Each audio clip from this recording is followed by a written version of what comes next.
क्या करूं, मैं इतनी सुंदर हूं तो। श्रीवास्तव मौसी का जब बेटा हुआ था, उन्होंने तभी ठान लिया था कि अपने बेटे के लिए सबसे सुंदर लड़की का हाथ मांग कर लाएंगी। श्रीवास्तव मौसी को भी बचपन से हीरोइन बन के रहने का बड़ा शौक था, तो बहू भी उनको हीरोइन जैसी ही चाहिए थी। एक दिन उन्होंने मिस गाजियाबाद डिम्पल से उसकी शादी करवा दी। यहाँ बस एक ही दिक्कत थी, डिम्पल को फेस मास्क बनाना तो आता था, पर आटा गूंथना नहीं आता था। बातें तो पक्की पक्की करती थी, पर रोटियां कच्ची पक्की बनाती थी। कमला बहन, मानना पड़ेगा, आप शहर की सबसे सुंदर लड़की को ब्याह कर ले आई है अपने बेटे के लिए। अब इसमें हमने तो कुछ नहीं किया भाई साहब, सब ऊपर वाले की कृपा है। जी जी, तो क्या क्या कर लेती है आपकी बहू? सब कुछ। जाओ बेटा डिम्पल, शर्मा जी के लिए थोड़ा नाश्ता पानी बना लाओ। डिम्पल नजदीक जाकर श्रीवास्तव मौसी के कान में फुसफुसाती है। मम्मी जी, नाश्ता बनाना तो नहीं आता, सिर्फ पानी ले आओ। अरे बेटा, तुझे देखने कितने लोग आए हैं, इन सबको पानी पिलाने का ही इरादा है क्या? सुंदर हूँ इसलिए देखने आए हैं। क्या करूँ, मैं इतनी सुंदर हूँ तो आप ही बताओ ना, क्या करूँ मैं? अरे बेटा, कुछ मत कर, खाना बनाना सीख ले बस। श्रीवास्तव मौसी के लिस्ट में सुंदरता सबसे ऊपर आती थी और उन्हें उसी का फल मिला। उनके बेटे अशोक ने एक दिन माँ से शिकायत की। माँ, कैसी बहू ढूंढ कर लाई हो? मैं शाम को थक हार कर घर लौटता हूँ तो मुझे कहती है, आज पेडिक्योर करना है, करवा दोगे? अरे जबकि दिन भर काम करके पाँव मेरे थके थे। अरे बेटा, ठीक है ना, धीरे धीरे सीख जाएगी। अरे क्या सीख जाएगी माँ, उससे कुछ भी नहीं आता। हफ्ते भर का शेड्यूल बना लिया है उसने, पेडिक्योर, हेड मसाज, मुल्तानी मिट्टी का ये वो, अरे पता नहीं क्या क्या। अरे मुझे तो नाम भी नहीं आते। देख बेटा, खाना बनाना, सब्जी काटना, ये सब सीखा जा सकता है, पर सुंदरता नहीं सीखी जा सकती। इतनी सुंदर बहू मिली है, फिर भी तू खुश नहीं है, कैसा बेटा है तू? श्रीवास्तव मौसी का मानना था कि समय रहते बहू सब सीख जाएगी, पर मिस गाजियाबाद से शादी कराने के बाद घर का जो नाम हुआ है वो जरूरी है। अरे सबकी बहू खाना बना लेती है, हमारे घर में तो काम वाली दीदी भी है, पर हमारे घर में जितनी सुंदर बहू है ना, उतनी किसी के घर में नहीं। ऐसा श्रीवास्तव मौसी सबको कहती रहती। फिर एक दिन वो हो गया जो नहीं होना चाहिए था, डिम्पल को पिंपल हो गया। डिम्पल घर में छुपी बैठी थी, पर ऐसी खबर छिपती कहाँ है। शर्मा जी घर में अपने बेटी की शादी का न्योता देने आए तो उन्होंने पूछ लिया, अरे आज आपकी बहू नहीं दिख रही? हाँ, वो ना थोड़ा काम में बिजी है, आती ही होगी। और इतने में डिम्पल सही में किसी काम से वहां आ जाती है। बस शर्मा जी की नजर पड़ जाती है डिम्पल के पिंपल पर, जो उन्हें चांद पे दाग जैसा लगता है। पूरे शहर में बात फैल जाती है कि डिम्पल को पिंपल हो गया है। ये दिक्कत काफी गंभीर थी और श्रीवास्तव मौसी को पता था कि अगर ऐसा चलता रहा तो उन्होंने जो हासिल किया था सब मिट्टी में मिल जाएगा। उन्होंने फट से डिम्पल को अपने कमरे में बुलाया। अरे बेटा, शर्मा जी के बेटे की शादी 1 हफ्ते में ही है, हमें उससे पहले ही तुझे वापस सुंदर बनाना पड़ेगा। तू बता, तुझे मेकअप के लिए क्या क्या चाहिए? डिम्पल की दी गई लिस्ट का सामान श्रीवास्तव मौसी शाम को ही ले आती है और उसके बाद शुरू होता है डिम्पल का मेकओवर। 1 हफ्ते में सारे क्रीम्स पाउडर टेस्ट हो चुके हैं और डिम्पल और श्रीवास्तव मौसी रेडी हो जाते हैं शर्मा जी के बेटे की शादी के लिए। शादी के दिन डिम्पल बहुत सुंदर लग रही थी। श्रीवास्तव मौसी को उम्मीद थी कि बस अब तो हर जगह वो और डिम्पल ही छाए रहेंगे, चाहे शादी किसी की भी हो। पर जब वो शादी में पहुंचते हैं तो उन्हें बाहर शर्मा जी लोगों का स्वागत करते मिलते हैं। अरे कमला जी, सही समय पर आई हैं, आप ही का इंतजार था। हमने भी हमारे बेटे के लिए मिस अहमदाबाद ढूंढी है।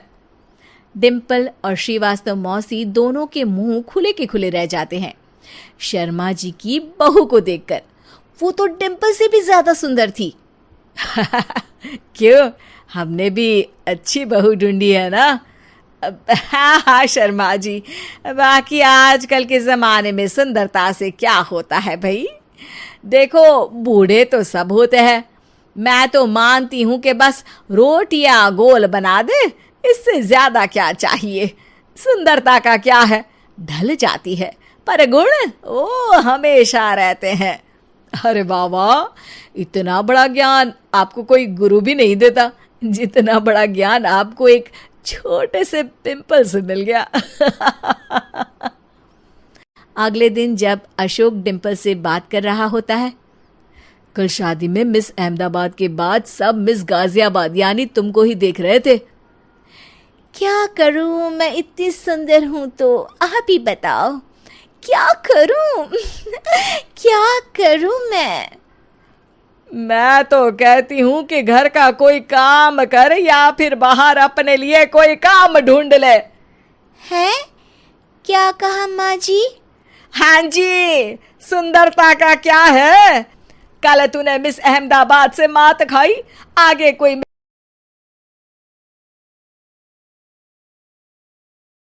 क्या करूं, मैं इतनी सुंदर हूं तो।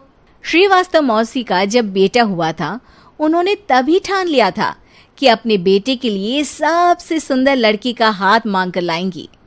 श्रीवास्तव मौसी को भी बचपन से हीरोइन बन के रहने का बड़ा शौक था, तो बहू भी उनको हीरोइन जैसी ही चाहिए थी। एक दिन उन्होंने मिस गाजियाबाद डिम्पल से उसकी शादी करवा दी। यहाँ बस एक ही दिक्कत थी, डिम्पल को फेस मास्क बनाना तो आता था, पर आटा गूंथना नहीं आता था। बातें तो पक्की पक्की करती थी, पर रोटियां कच्ची पक्की बनाती थी। कमला बहन, मानना पड़ेगा, आप शहर की सबसे सुंदर लड़की को ब्याह कर ले आई है अपने बेटे के लिए। अब इसमें हमने तो कुछ नहीं किया भाई साहब, सब ऊपर वाले की कृपा है। जी जी, तो क्या क्या कर लेती है आपकी बहू? सब कुछ। जाओ बेटा डिम्पल, शर्मा जी के लिए थोड़ा नाश्ता पानी बना लाओ। डिम्पल नजदीक जाकर श्रीवास्तव मौसी के कान में फुसफुसाती है। मम्मी जी, नाश्ता बनाना तो नहीं आता, सिर्फ पानी ले आओ। अरे बेटा, तुझे देखने कितने लोग आए हैं, इन सबको पानी पिलाने का ही इरादा है क्या? सुंदर हूँ इसलिए देखने आए हैं।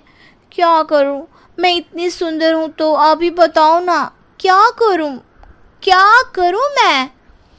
अरे बेटा, कुछ मत कर, खाना बनाना सीख ले बस। श्रीवास्तव मौसी के लिस्ट में सुंदरता सबसे ऊपर आती थी और उन्हें उसी का फल मिला। उनके बेटे अशोक ने एक दिन माँ से शिकायत की। माँ, कैसी बहू ढूंढ कर लाई हो? मैं शाम को थक हार कर घर लौटता हूँ तो मुझे कहती है, आज पेडिक्योर करना है, करवा दोगे? अरे जबकि दिन भर काम करके पाँव मेरे थके थे। अरे बेटा, ठीक है ना, धीरे धीरे सीख जाएगी। अरे क्या सीख जाएगी माँ, उससे कुछ भी नहीं आता। हफ्ते भर का शेड्यूल बना लिया है उसने, पेडिक्योर, हेड मसाज, मुल्तानी मिट्टी का ये वो, अरे पता नहीं क्या क्या। अरे मुझे तो नाम भी नहीं आते। देख बेटा, खाना बनाना, सब्जी काटना, ये सब सीखा जा सकता है, पर सुंदरता नहीं सीखी जा सकती। इतनी सुंदर बहू मिली है, फिर भी तू खुश नहीं है, कैसा बेटा है तू? श्रीवास्तव मौसी का मानना था कि समय रहते बहू सब सीख जाएगी, पर मिस गाजियाबाद से शादी कराने के बाद घर का जो नाम हुआ है वो जरूरी है। अरे सबकी बहू खाना बना लेती है, हमारे घर में तो काम वाली दीदी भी है, पर हमारे घर में जितनी सुंदर बहू है ना, उतनी किसी के घर में नहीं। ऐसा श्रीवास्तव मौसी सबको कहती रहती। फिर एक दिन वो हो गया जो नहीं होना चाहिए था, डिम्पल को पिंपल हो गया। डिम्पल घर में छुपी बैठी थी, पर ऐसी खबर छिपती कहाँ है। शर्मा जी घर में अपने बेटी की शादी का न्योता देने आए तो उन्होंने पूछ लिया, अरे आज आपकी बहू नहीं दिख रही? हाँ हाँ, वो ना थोड़ा काम में बिजी है, आती ही होगी। और इतने में डिम्पल सही में किसी काम से वहां आ जाती है। बस शर्मा जी की नजर पड़ जाती है डिम्पल के पिंपल पर, जो उन्हें चांद पे दाग जैसा लगता है। पूरे शहर में बात फैल जाती है कि डिम्पल को पिंपल हो गया है। ये दिक्कत काफी गंभीर थी और श्रीवास्तव मौसी को पता था कि अगर ऐसा चलता रहा तो उन्होंने जो हासिल किया था सब मिट्टी में मिल जाएगा। उन्होंने फट से डिम्पल को अपने कमरे में बुलाया। अरे बेटा, शर्मा जी के बेटे की शादी 1 हफ्ते में ही है। हमें उससे पहले ही तुझे वापस सुंदर बनाना पड़ेगा। तू बता, तुझे मेकअप के लिए क्या क्या चाहिए? डिम्पल की दी गई लिस्ट का सामान श्रीवास्तव मौसी शाम को ही ले आती है और उसके बाद शुरू होता है डिम्पल का मेकओवर। 1 हफ्ते में सारे क्रीम्स पाउडर टेस्ट हो चुके हैं और डिम्पल और श्रीवास्तव मौसी रेडी हो जाते हैं शर्मा जी के बेटे की शादी के लिए। शादी के दिन डिम्पल बहुत सुंदर लग रही थी। श्रीवास्तव मौसी को उम्मीद थी कि बस अब तो हर जगह वो और डिम्पल ही छाए रहेंगे, चाहे शादी किसी की भी हो। पर जब वो शादी में पहुंचते हैं तो उन्हें बाहर शर्मा जी लोगों का स्वागत करते मिलते हैं। अरे कमला जी, सही समय पर आई हैं। आप ही का इंतजार था। हमने भी हमारे बेटे के लिए मिस अहमदाबाद ढूंढी है। डिम्पल और श्रीवास्तव मौसी दोनों के मुंह खुले के खुले रह जाते हैं शर्मा जी की बहू को देखकर। वो तो डिम्पल से भी ज्यादा सुंदर थी। क्यों, हमने भी अच्छी बहू ढूंढी है ना? हाँ हाँ शर्मा जी, बाकी आजकल के ज़माने में सुंदरता से क्या होता है भाई। देखो, बूढ़े तो सब होते हैं। मैं तो मानती हूँ कि बस रोटियां गोल बना दे, इससे ज्यादा क्या चाहिए। सुंदरता का क्या है, ढल जाती है, पर गुण वो हमेशा रहते हैं। अरे बाबा, इतना बड़ा ज्ञान आपको कोई गुरु भी नहीं देता जितना बड़ा ज्ञान आपको एक छोटे से पिंपल से मिल गया। अगले दिन जब अशोक डिम्पल से बात कर रहा होता है, कल शादी में मिस अहमदाबाद के बाद सब मिस गाजियाबाद यानी तुमको ही देख रहे थे। क्या करूं, मैं इतनी सुंदर हूं तो आप ही बताओ क्या करूं? क्या करूं मैं तो कहती हूँ कि घर का कोई काम कर या फिर बाहर अपने लिए कोई काम ढूंढ ले। है? क्या कहा माँ जी? हाँ जी, सुंदरता का क्या है? कल तूने मिस अहमदाबाद से मात खाई, आगे कोई मिस हैदराबाद आ जाएगी या मिस फैजादाबाद आ जाएगी, इसलिए काम पर ध्यान दो। हाँ। और कुछ महीनों बाद, अरे बहू, काम करने के बाद तू सुंदर नहीं, अति सुंदर हो गई है।